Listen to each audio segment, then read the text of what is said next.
Hey guys, what's up? It's Thalia. Today I am finally exposing how I edit my Instagram photos. Are you guys ready for this? You guys have been begging me for this video for honestly the longest time, and I've just been putting it off, and I'm finally doing it for you guys. If you're pumped and excited for this video, make sure you leave it a big thumbs up. Don't forget to subscribe down below if you're new to my channel. Click that notification bell so you know when I post a new video. Join the Vanilla Cake fam. I would absolutely love to have you part of it. Alright, without further ado, let's get right on into the secrets. Are you ready for this? Signing off to future Thalia.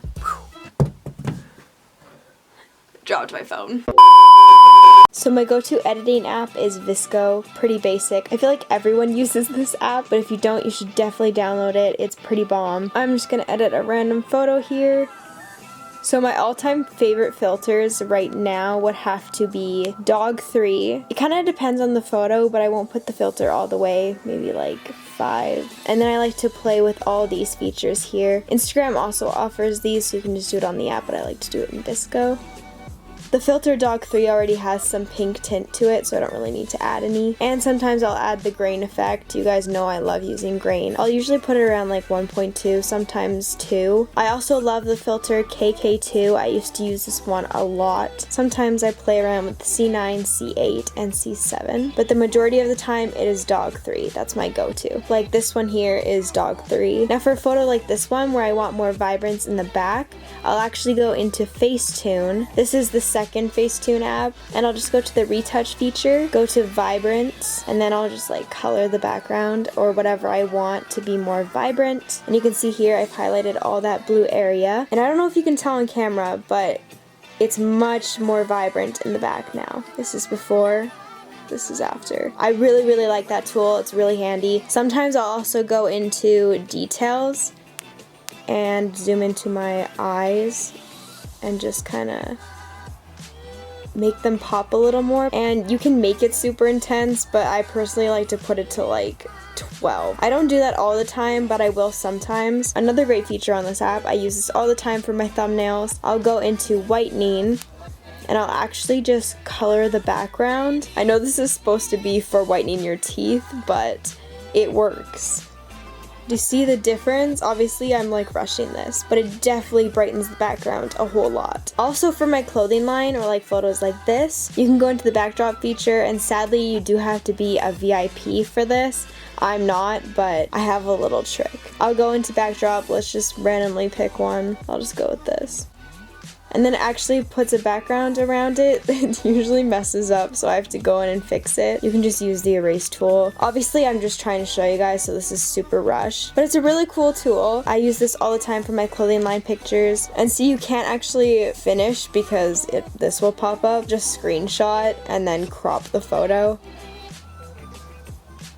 That way I have the photo without buying VIP. Also for blurring the background of photos, I used to do this all the time, but I don't really anymore. I'll use the app Touch Blur, and I'll just go in with this photo here, just blur out the people in the back. And then you can adjust the intensity. It's a pretty handy tool to have. I will also use PicMonkey sometimes. This is my favorite app to use when I'm having a bad skin day. I know breakouts are not fun, and you don't really want that in your photo, so sometimes I'll go in with the blemish fix and just go over my forehead a little bit.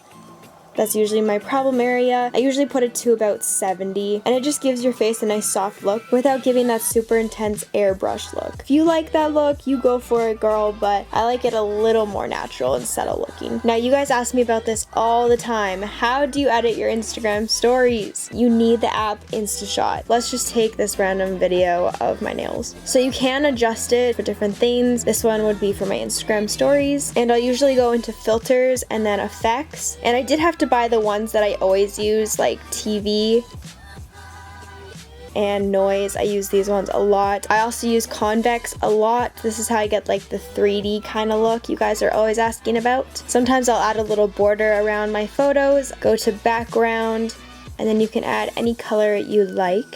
You can also just have the background as the photo. They also have a bunch of other options here, and you can also use your own photos. It's just super handy to have. It's a great way to make your stories look super cute. I'll also sometimes use PixArt. PixArt is great for adding stickers. Like sometimes I'll put some rainbows in my photos. You can play around with the blend feature. You can go here, you can change the border. You can just play with it a bit. Or I will use the app Layout by Instagram. I do sometimes use Snapseed as well for brightening the background. You just go to Tools, Selective, just click on an area. You can adjust how far you want it to reach, and then you can just turn the brightness down or up, and as you can see, it got a lot brighter in that corner. That's before, this is after. So it's really cool to use if you want a white background on your photos or just want to brighten it up a little bit. You guys also ask all the time how I get the sparkles on my videos. I'll usually use this for my nail videos.